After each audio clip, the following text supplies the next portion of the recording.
Notice the people sitting around you. Each one of us is different. We sound different. We talk different. We look different. Our genders are different. How about the people next door? How about the people across the border? The Buddha said, your lot, your only guarantee as to what you will definitely end up with is your karma. Your parents are your karma. Your true inheritance is your karma. That's the only for sure thing we have, our Kamma. In modern usage, the word karma, or karma, by the way, is the Sanskrit version of it. In Pali, we use the word Kamma. It's double M, basically, when we write it in Roman letters. Versus Kamma. Kamma is sensual desire. Oddly enough, we'll try to connect it later on. And that's different than Kamma.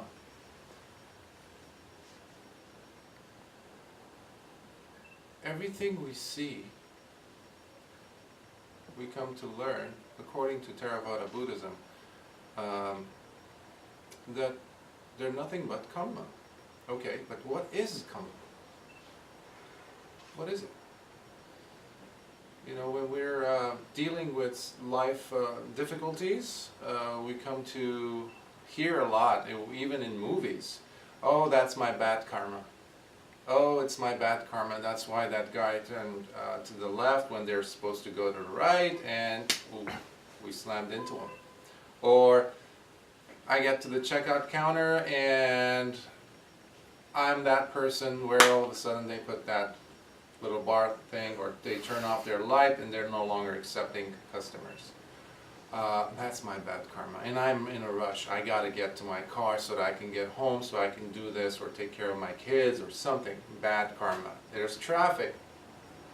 How come these lights always turn red when I'm supposed to get home or to my destination fast enough? Bad karma. It's gotta be bad karma. Well, there's also good karma. If we explain that away as just bad karma, but there's other aspects of karma. First of all, let's break down the word karma. It comes from kiru, the root kiru, which actually stands for the root for to do, to act, to do something. But according to Buddhism, we do things not just with our bodies. There's thoughts, there are words, and there are actions. One time, one of the followers of Nigantana Taputta, who was in modern usage in world religion history, we see him as Mahavira, or Jain traditions followers. He came across a monk, a Buddhist monk, one of the followers of the Buddha, students of the Buddha, and he said, well, you Buddhists believe that there has to be thought, there has to be words, and there has to be actions. But we Jains believe that the truest form of action can be only committed by the body. And that presented somewhat of a dilemma for this young monk. So he was perplexed because he could not come up with the answer to this. So he went to Venerable Ananda, Buddha's own attendant or cousin. And he said, Venerable Ananda, I can't figure this one out. Could you help me? And Ananda was also debating it. And he said, you know what? Let's take it to the Buddha. He'll answer it. He'll have an answer for this. And they approached the Buddha. And the Buddha said, well, let's bring in that gentleman who presented this question. So that individual approaches the Buddha and he presents the question again in person. And the Buddha says, okay, you're engaging in a debate with me. Fine. but I need you to, in order for me to give my answer to this, you need to promise me that you will hold your position, that the only karma that is karma can only be committed by the body, the physical body. And the person agrees, and the Buddha says, imagine in your tradition, in Jainism for example, there's the belief that they are not supposed to drink water in a certain state. They can only drink it when it is when it's cold, because they believe that if they boil it, tiny little microorganisms will die. And the person says, yes, that is our custom, our tradition. And he says, okay, what about a person who's a Jain, who's a very devout follower of Jainism, and they end up actually needing some water?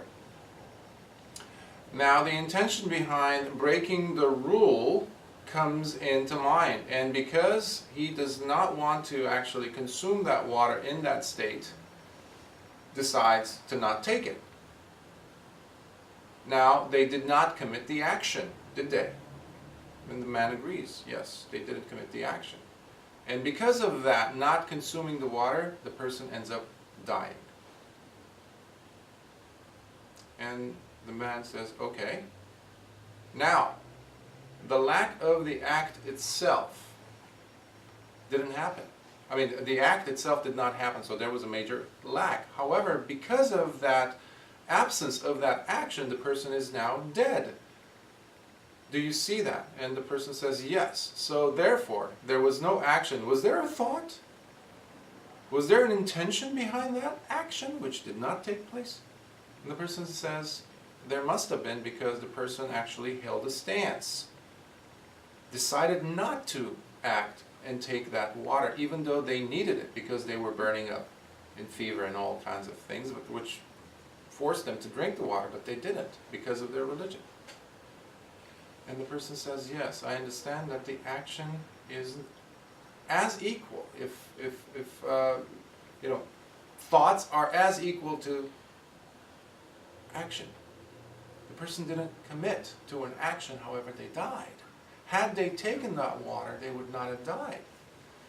And the person says, yes. The Buddha says, yes, because in the Dhamma, according to the Dhamma, we have thoughts, we have words, and we have actions.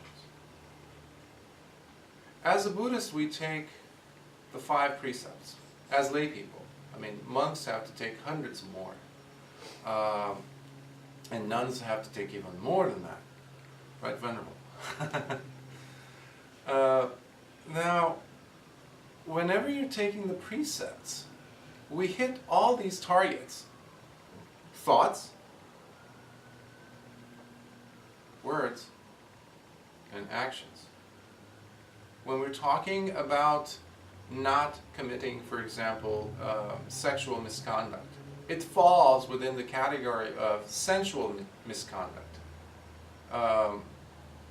And because when we say sexual, well, I'm not doing anything, so I'm just being, I'm eating a lot of food, for example. I'm standing in front of a buffet in Vegas, and I was like, hey, I came all this way for this. I'm going to consume as much as my stomach and my gut could handle. I'm not committing any sexual misconduct. That has been one of the misconceptions in Buddhism. However, when we look at the Pali words, the words actually are covering the whole umbrella of sensual misconduct. It has Kamma inside. And that's where the connection that I was mentioning earlier comes in. Kamma and Kamma. Sensuality. Sensuality, we take it through the contact that we have through our mind, our thoughts, through our words, and through our bodies. Eating, consuming a lot does not necessarily also have to do with the mouth, the tongue. It also has to do with our eyes, for example. How much of our eyes and ears do we get to just expose from the early morning hours If you happen to be one of those individuals who has to get in their car and drive off on the freeway early on and listen to talk radio, how much nonsense is there for our senses to pick up? Okay, how about our visual perceptions? So much of it is being enamored with so much out there that is not wholesome. So even through just being there and putting ourselves within the sphere of all kinds of influences coming in, that is Kamma. Making it available for ourselves to be diluted, filtered, and the whole day being consumed by different things. Oh, I love that taste. I love those donuts. Oh, I love this food. Oh, I love that sight. I love this. Where is the state of the tranquil mind, really, at that point? Is there such a thing? However, what I'm asking here is what in fact we see through the teachings of the Buddha is not that we have to alienate ourselves from a living, fully living, a living experience. There is no such thing. We do not need to divorce ourselves from a full life. You can bite into that, $6 burger, for example, and really experience the sensory input, the influx of information coming in through all of our senses. The smell, the taste, the texture, the sound as you're biting into, let's say, a cinnamon bun or something like that, or anything that you love to consume. However, the key factor is, are we mindful of these processes taking place? Are we aware of the fact that the three poisons might be there? The defilements. What are they? Attachment or lust for something? The greed element? Oh, I love this burger. Oh, I can't wait. I've just been waiting for like weeks and weeks. I love that, in training, if you're training your body, for example, there are these cheat days, right? Cheat meals. And oh, I want to eat that pizza. I can't wait. I got to bite into that thin crust pizza. Oh, okay. Are you mindful of the greed? That's all. Just be mindful of it. Be aware of it. And that opens up a whole different type of understanding as it relates to Kamma. Now we're no longer slaves to it. So the three poisons, the three defilements have to be there. The first one is attachment. Understanding of them have to be there. The attachment. And then the second one is the aversion to whatever it is that we're being exposed to. Oh, I hate that noise. Ugh, I can't stand it. Oh, there she goes again. Or there he goes again. Or why does this thing always happen to me? It's aversion. It's anger. Being mindful of it, even through inaction in a sense. However, the thoughts are there.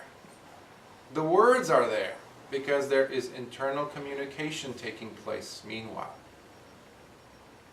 The Buddha said the tongue is like the axe in the mouth. The axe in the mouth.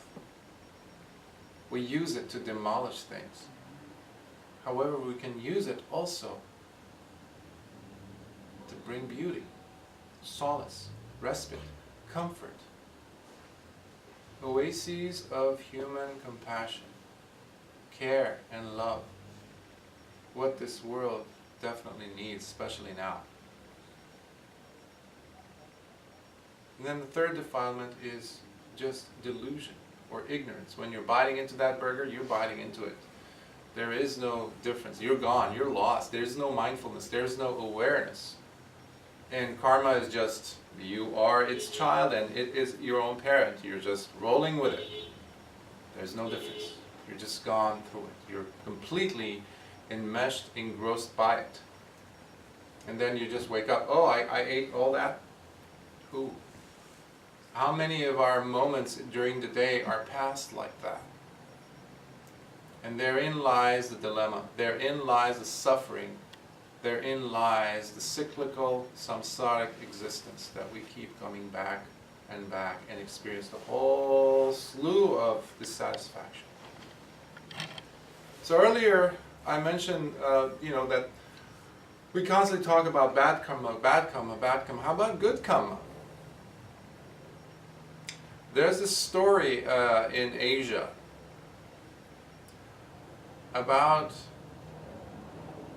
the rarity of the occurrence whereby a one-eyed sea turtle rises up from the depths of the ocean. As it rises up to the surface of the water, comes across a yoke, piece of wood, like driftwood, with a hole in it that's drifting on the surface of the water. This is happening on a moonlit night. And as the turtle comes up out of the depth, pops its head out of the water, and it so happens that the head of the sea turtle pops out of that hole of the yoke. And as it's looking up to gasp for air, it's looking up through that one eye that works. And it looks up and it spots the moon. Silvery moon overhead. And the clouds at that moment have cleared. And at that moment it so happens that an eagle is flying right in front of the silvery moon. That occurrence itself, that rare occurrence, is as rare as each of you being present here as a human being. Each of us. That's how rare it is to be here, to be alive. Now when we add to the equation the fact that we have functioning bodies, we have eyes and senses that do work,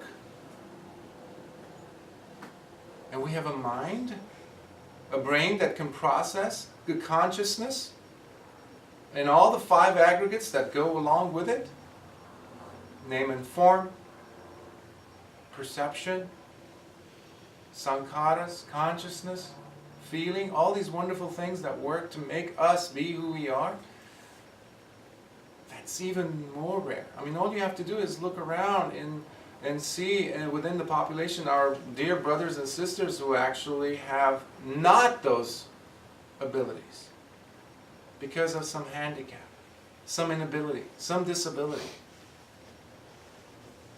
And then you add to that equation the fact that we're living in a country like this that does give us all opportunities available.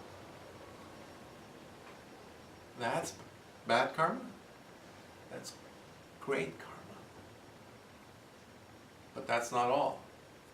The very fact that we are born at a time period when there is still Dharma, when there is still the Buddha's teachings available to us. We came at a time where there has been a Buddha. Not too long ago, 2,500 years ago, 2,600 years ago, is not long. It's not a long time at all. It's a glimpse. It's just a moment in geologic time.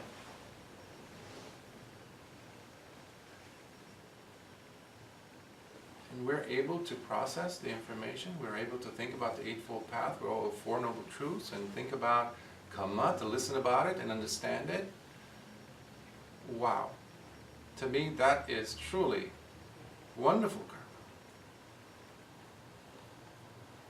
Now, there are several aspects to karma. As we usually use an umbrella term like Kamma, for example. Kamma, by the way, means action, as mentioned earlier, and it has everything to do with the intention. Now, this was not something, Kamma was not something that the Buddha came up with. That has to be, stated. However, what the Buddha was differentiating his teachings from the rest that was available at the time, the Vedic tradition and Shramanas and all.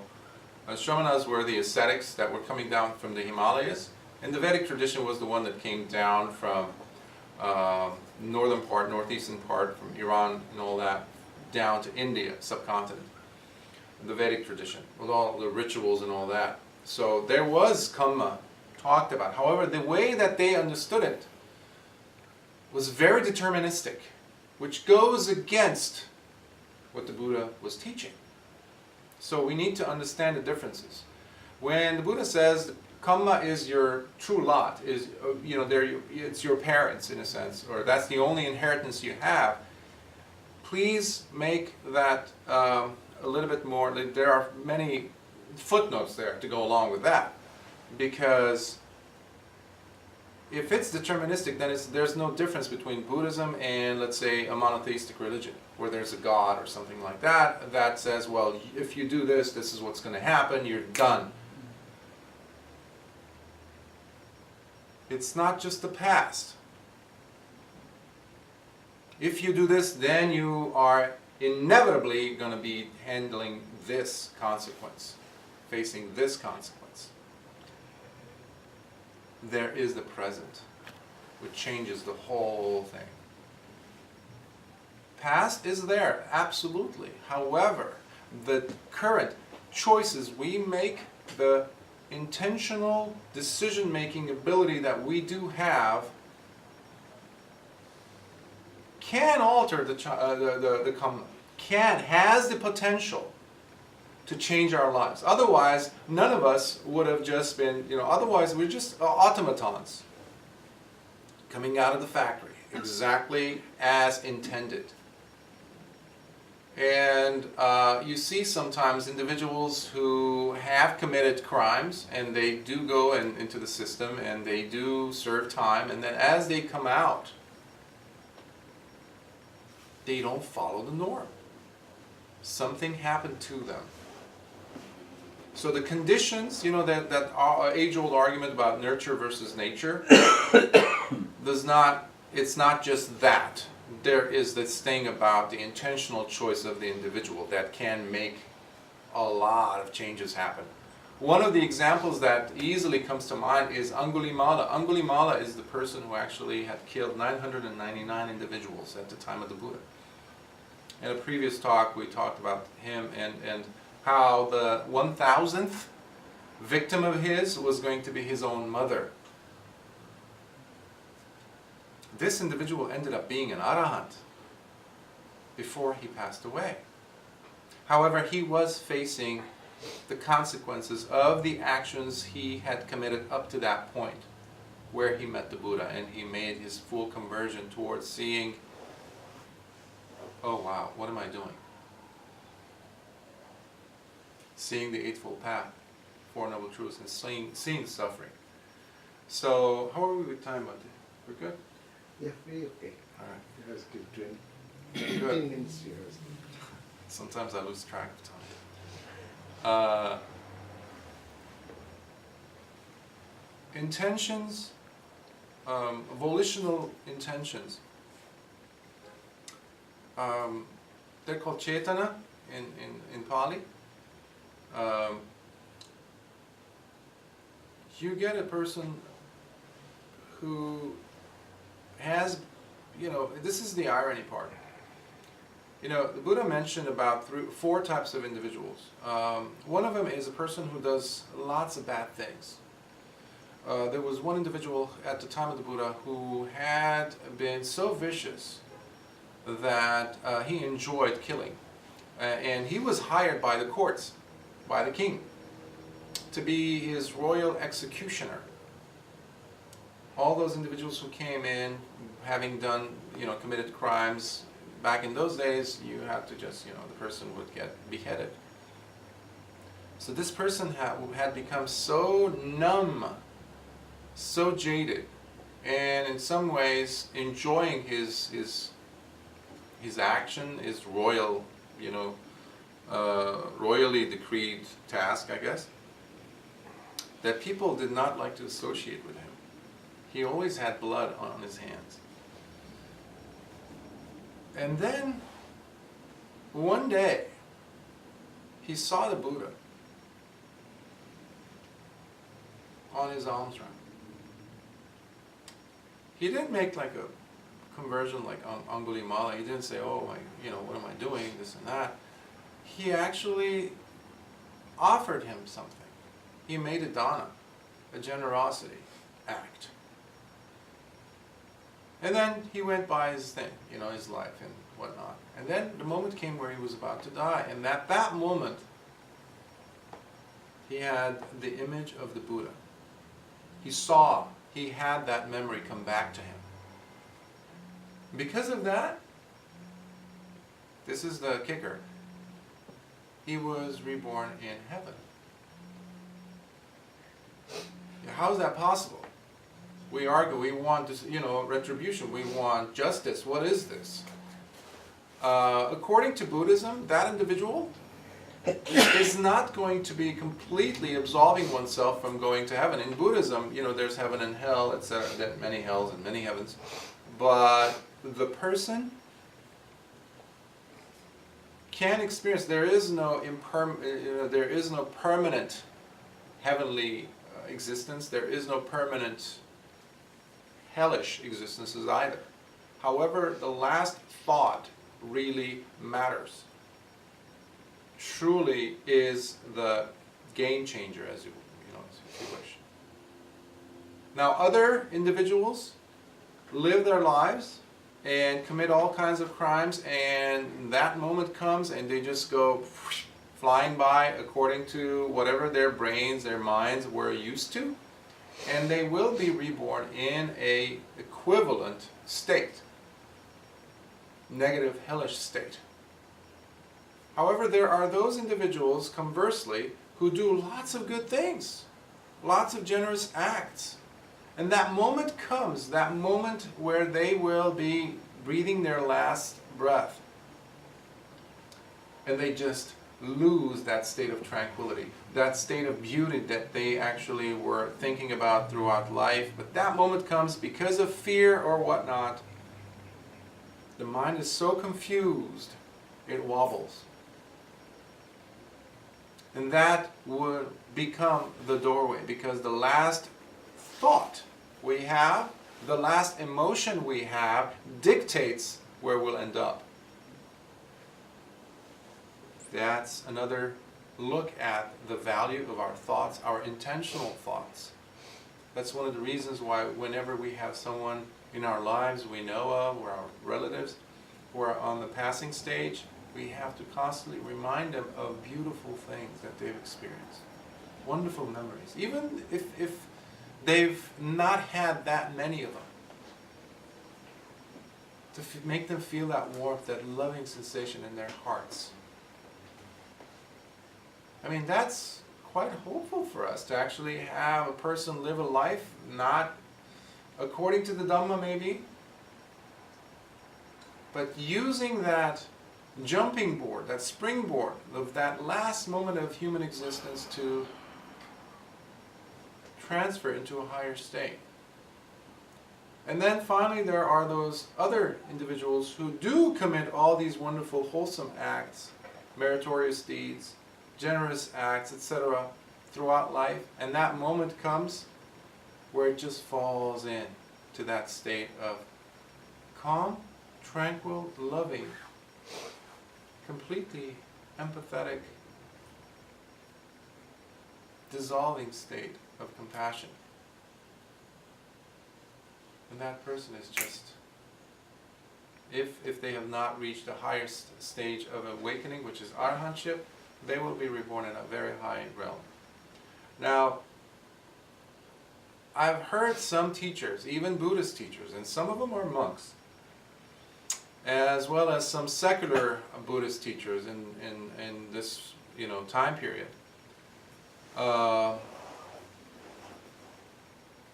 who have gone so far off the reservation when it comes to this very important key point, that they have dissected this important aspect of the Buddha's teachings, Kamma and rebirth,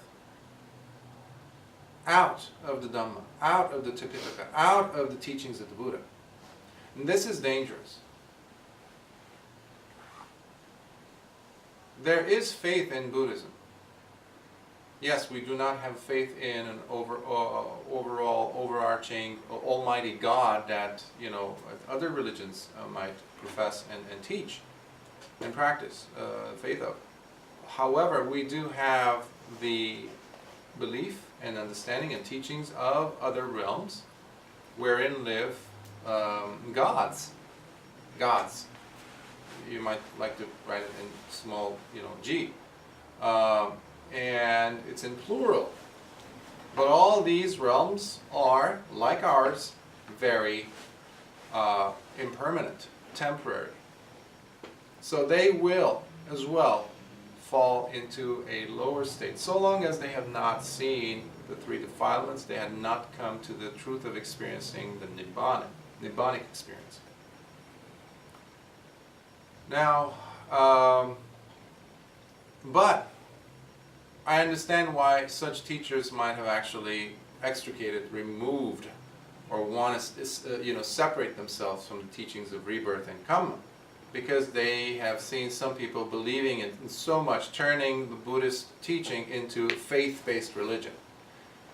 It does have elements of faith, let's not fool ourselves.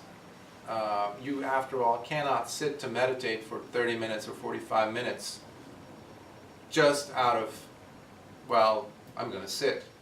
Yeah, determination takes us long distances. However, eventually you will have to look at the Buddha statue and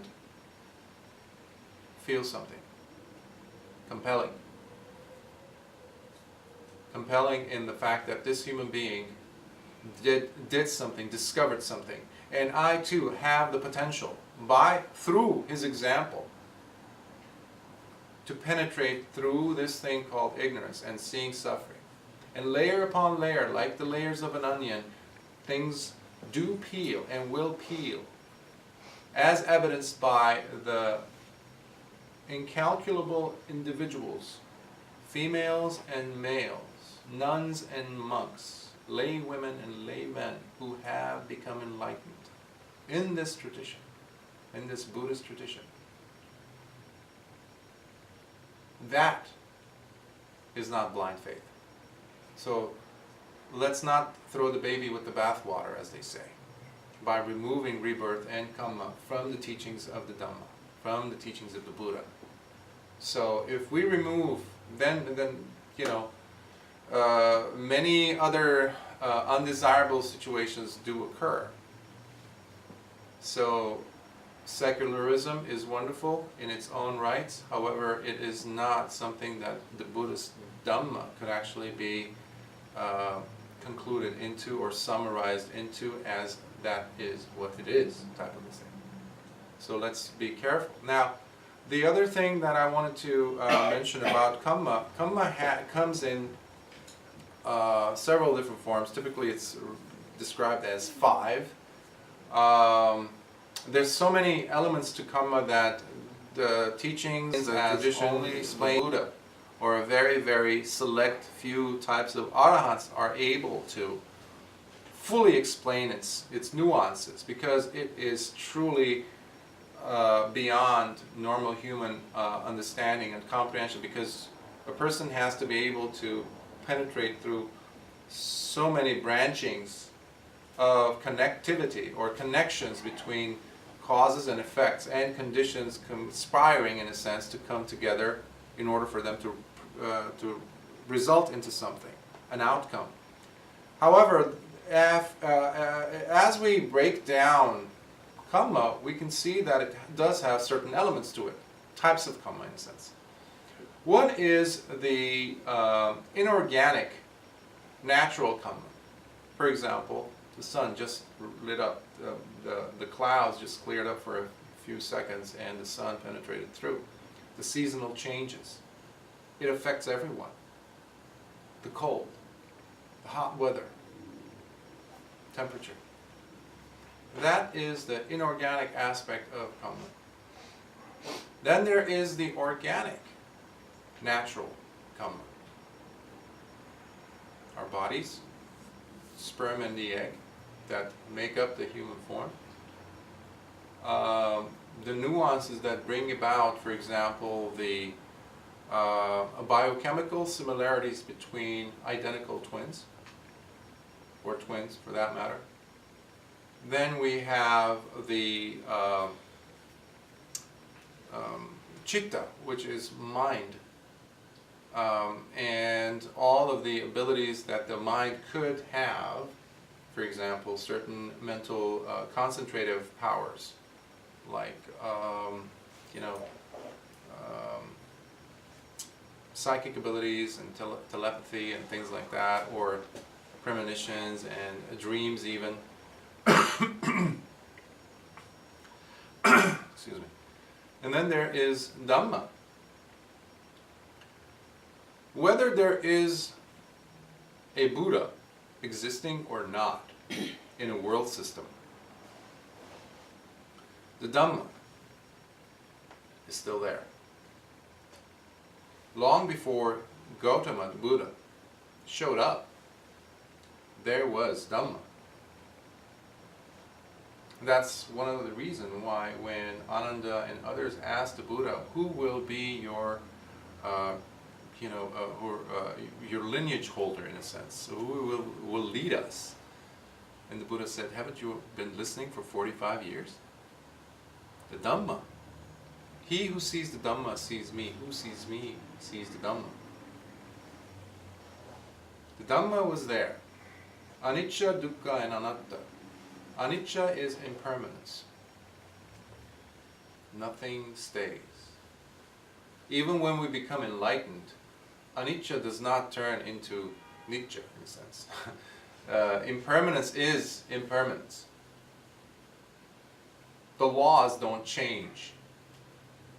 These laws, these kammic laws, don't change for an arhat versus someone like ourselves. And then, where was I? Impermanence. Thank you. Dukkha. Dukkha. Dukkha is, many of us translate it as dissatisfaction, unsatisfactoriness. Suffering is typically how it's known. And then there is non-substantiality, or typically translated as or interpreted as non-self. So when you put these together, you have a level of understanding, and that is the Dhamma. So the Dhamma persists as Buddhas come over to discover it and show it to the world. That's why a Buddha shows up.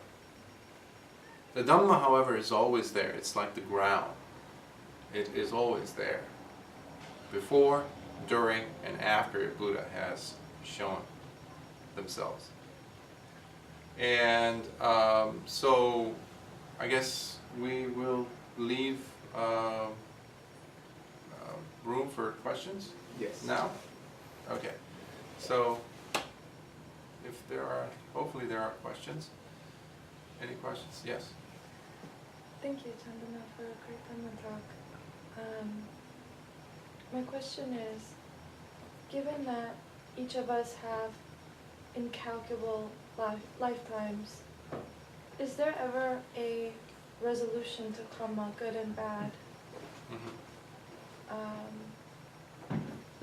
Given that we have so much. And my second question is, if you're actively trying to do good, is that good? Good questions. To try. Good questions. Remember, the past, if it's left to the Kamma, the consequences, the mountains, Everests of incalculable eons of Kamma have been committed by us.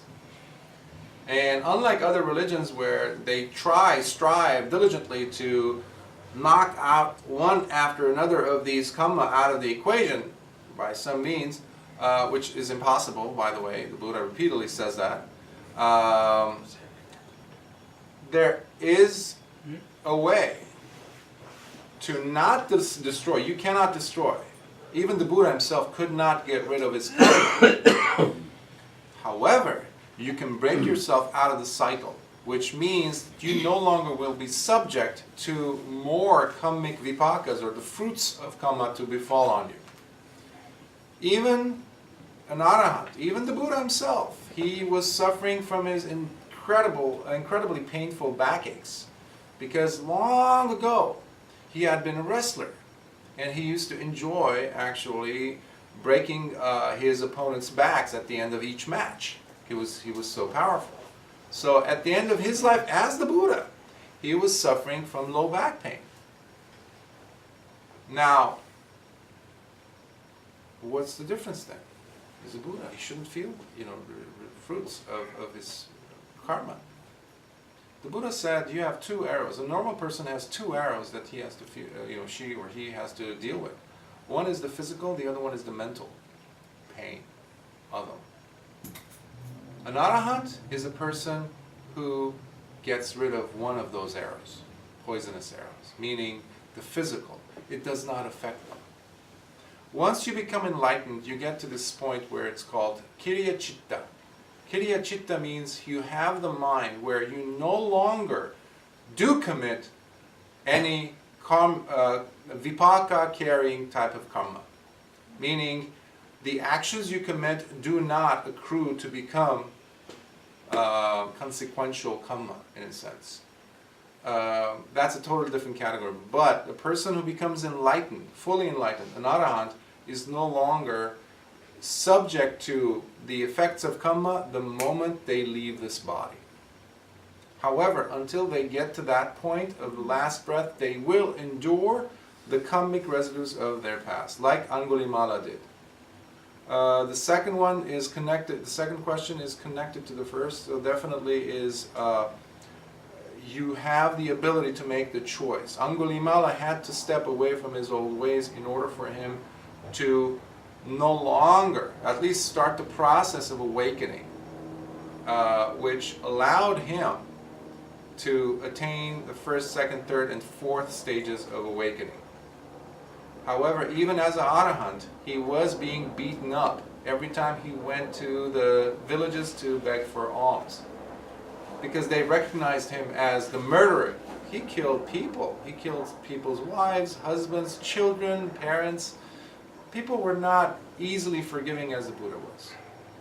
However, he was an arahant. Still he was being beaten up, but by the moment of his last death, his physical death, that gets ended. So we're not after destroying incalculable eons of karma. That is impossible. The Buddha says that himself. However, putting an end to it is absolutely possible, and that's why we're in this path. Yes? Yeah, I had a simple question. I always wondered how politics and environment, kind of interfere, or how do you say, shape our karma. For instance, say you have a bunch of people from Syria or North Africa get on a ship, and the ship is overcrowded. Some people die, and some people make it to the shore. So I was wondering, is there, number one, is there sort of a collective kind of karma, and also is politics and environment separate from our individual, karma? In biology, there is a term called emergence, where you have tiny little unicellular organisms working together, and all of a sudden they can come together given the right conditions, temperature, moisture, etc. But when we look at it as observers, we see them as a single unit, as wow, that's like a community. The same thing happens when you have a school of fish in the water. When you introduce a barracuda in a school of, let's say, sardines, all of a sudden you see this beautiful dance of sardines trying to avoid the barracuda or the shark. Now you start thinking that, wow, they must have a leader, they must have... No, it's just one decision being made by one individual among them, and then another, but it's happening so fast, so quickly, that it looks like it is a community type of a thing. Now, yes, each of these individuals have made their own intentional decisions in the past, which have or has brought them within the midst of a certain area on the planet at a certain time period. Now, if these individuals were born at about 50 years ago in Syria, they would be in heaven. Everything was free, education, this and that. I mean, my parents were born there at that time. So now, however, you see places where they're completely destroyed. I've been to them as a child, to these places. And I remember the food and everything. These people were in heaven compared to the people who were living right next door in Lebanon, where I was born.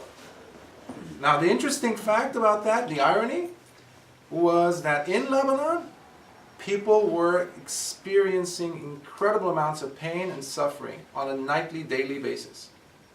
Bombs were falling on them.